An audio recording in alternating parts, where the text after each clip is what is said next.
Fridge খুলেই দেখলাম অনেকটা নলেন গুড় পড়ে রয়েছে, আর গরমটাও পড়ে যাচ্ছে। শুধু শুধু আর নলেন গুড় জমিয়ে রেখে কি হবে? গরমকালে কিন্তু এই গুড়ের পায়েস খেতে একদম ভালো লাগে না। ঘরে 1 লিটার দুধও ছিল। ব্যাঙ্গালোরে এখন নলেন গুড় ভীষণই অ্যাভেলেবেল। শীতকাল পড়লেই ভালো নলেন গুড় পাওয়া যায় এখানে বসেই, তাহলে জমিয়ে রাখাই বা কেন?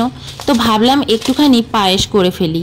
তো একটু সিমাই ছিল, তো সিমাইটাকে বের করে নিলাম আর একটু ঘিতে কাজু বাদামটা ভেজে নিলাম। এটা কিন্তু ভাজা সিমাই, তবুও আরেকটুখানি ঘিতে ভেজে নিলে স্মেলটা খুব সুন্দর আসে, খেতেও খুব ভালো লাগে, আর জড়িয়ে জড়িয়ে যায় না। দুধের মধ্যে যেরকম ফেললে মাঝে মাঝে জড়িয়ে যায় না, তো সেটাও হয় না।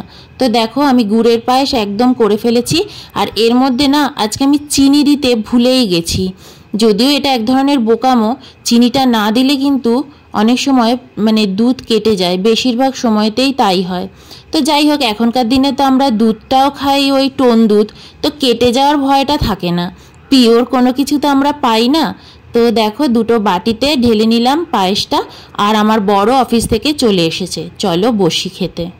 এই দেখো পায়েস নিয়ে চলে এসেছি। একটু আগে চাউমিন খেলাম, এবার পায়েস খাবো দুজনে মিলে। আমি এখন অবধি একটুখানি ট্রাই করিনি, কিন্তু গুড়ের গন্ধ খুব সুন্দর লাগছে। কিন্তু এরপর গরম পড়ে যাবে আর গুড়ের ফ্লেভার ভালো লাগবে না।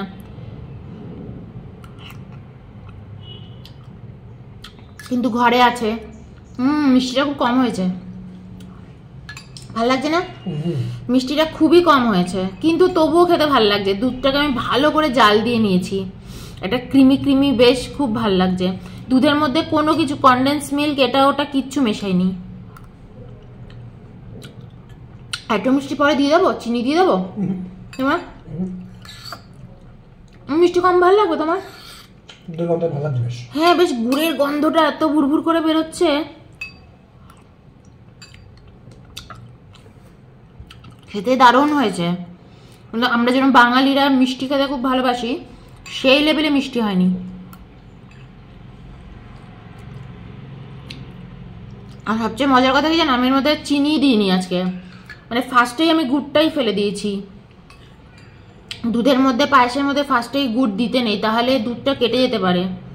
কিন্তু তবু আমি দিয়ে দিয়েছি আজকে, গুড়টাই দিয়েছি আজকে। গুড় দিয়েই করেছি, চিনি দিইনি।